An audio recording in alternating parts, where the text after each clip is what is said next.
all Back or not? flushing out. Do you have an appetite? Pardon? Do you have Very an little. appetite? Okay, and are you able to eat? A little. What happens when you eat? I just don't have much of an appetite. I just, food doesn't look attractive to me. Okay. Very much so. And when you eat, does food get stuck? Does it get stuck in your throat? No. Okay. How about liquid? Nothing like that. It No. goes down okay, you just don't feel hungry. Yeah. All right. So I read through the report. So you had a colonoscopy that showed some polyps, and then you had an upper endoscopy that looked like you had Barrett's, but then unfortunately kind of 33 centimeters down, so above the stomach in the lower part of the esophagus, there was a mass there, and he biopsied that. Now, he went over the report with you? Pardon? Did Dr. Sattler go over the pathology with you? Yeah. He told me I had a cancer. He said it was small. It was about the size of a dime. But they wanted to see how deep it went. That's when they did the CAT scan. Yeah, unfortunately the CAT scan doesn't answer that question, but here's the pathology report that we have. It's called a squamous cell carcinoma. So this cancer is not the one that's necessarily associated with the Barrett's esophagus. Usually that's lower down. This one can be associated with alcohol and tobacco. Were you a smoker? Yeah, 25 years, 30 years ago. When did you quit, I'm sorry? Pardon? Yeah. When did you quit? 1993. After 25 years? Yeah. Pack a day? Yeah. And how about alcohol? Yeah. Still drink? Moderate, yeah. Did you drink really heavy before? I'm not criticizing, but it's a risk factor. Yeah, I guess so. Like, how much would you say when you, particularly, in the last 20, 30 years, how much do you drink? 2-3 drinks a day. Like hard alcohol? Wine, usually. Sometimes martinis. And before, when you were younger, maybe heavier? Yeah, Okay. Yeah. So here was the CAT scan that was done. Like I said, the CAT scan, the CAT scan wasn't that helpful. It's good in that it didn't show anything bad, but didn't really answer any questions. I guess you've had a CAT scan before. Yes. And they saw a nodule in the left lower lobe of the lung. They don't really say when that last CAT scan was. I have to go back and try to figure that out. But it's there. It was there before. It's still there. It hasn't changed. So that's good. There's nothing new in the lung. Yeah. They don't really comment on seeing anything in your esophagus. And oftentimes they don't because it's inside. Yeah. And then so what they're seeing in the CT is the tube from the outside, yeah. so they can't see inside. Sometimes if it's big and it's bulging out, they can see that. Sometimes if there's lymph glands, like we have all over our body, if they're in your chest and they're enlarged, sometimes they can see that too. They don't say that on the report, so that's good.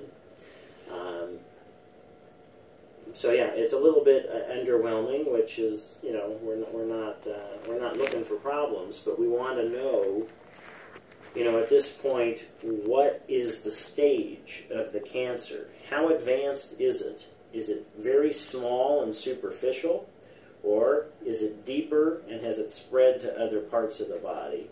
So that is really a very key point in the beginning, because the stage dictates the prognosis and the treatment. So if it's early, makes sense that it would be curable, could be probably cut out with maybe a lesser operation if it's very superficial. Sometimes they can just go in through the scope and cut it out, endomucosal resection.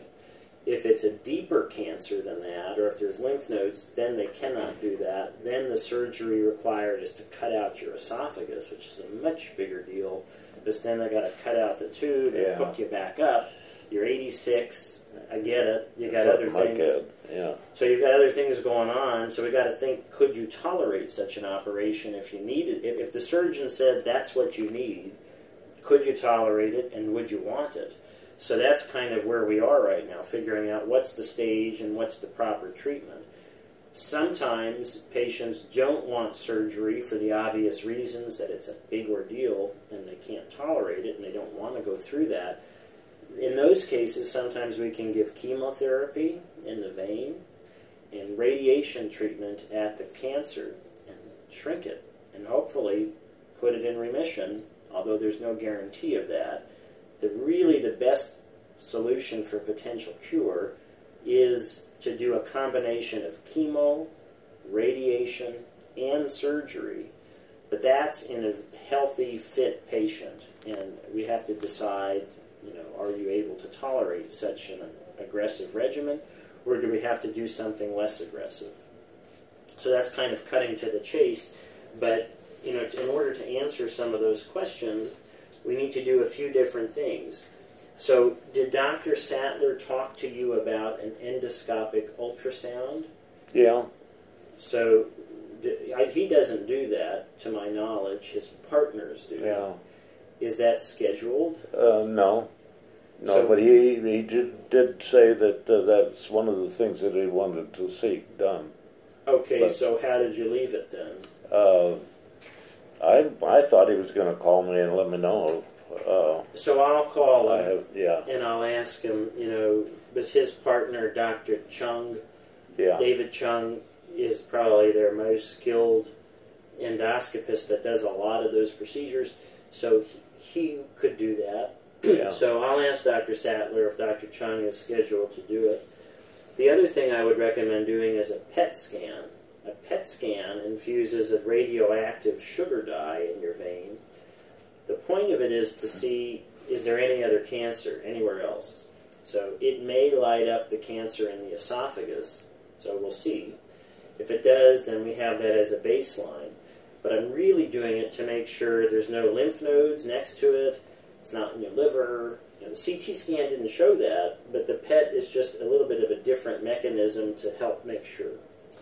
So if the PET shows nothing else, and that endoscopic ultrasound shows something very superficial, we may not have to do something very aggressive. But again, we're kind of like, I can't really tell you because I don't know enough information yet. So we need more data.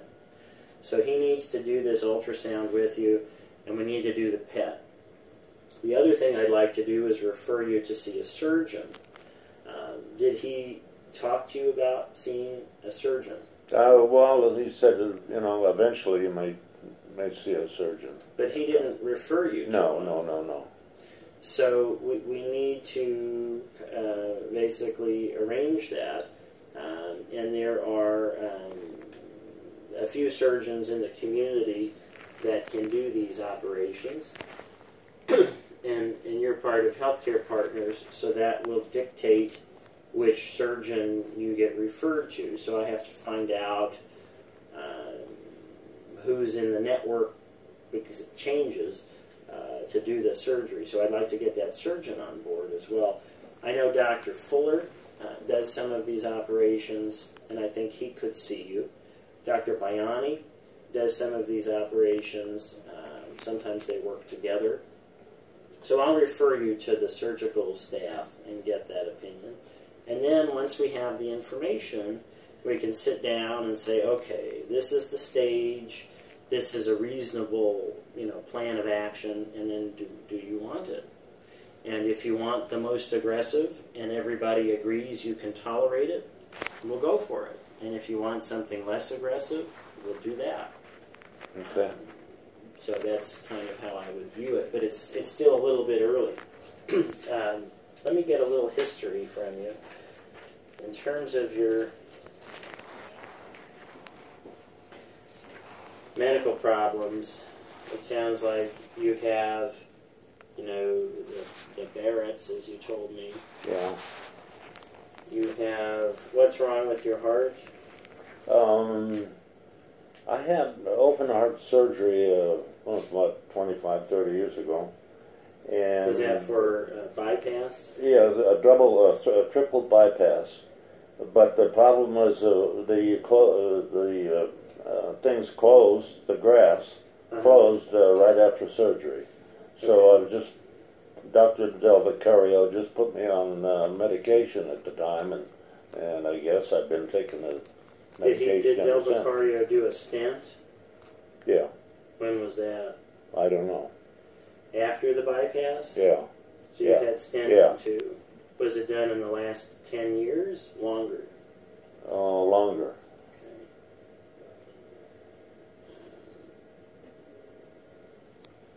Okay. And any other medical problems I should know about?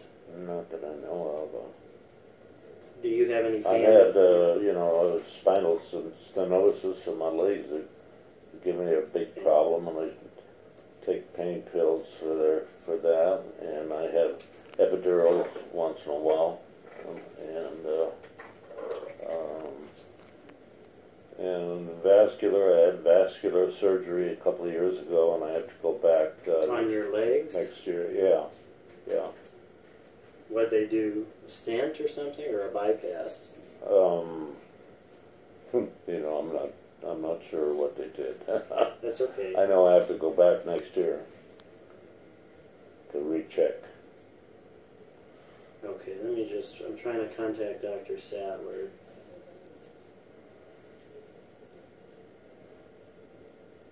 The vascular surgeon was Kowinski.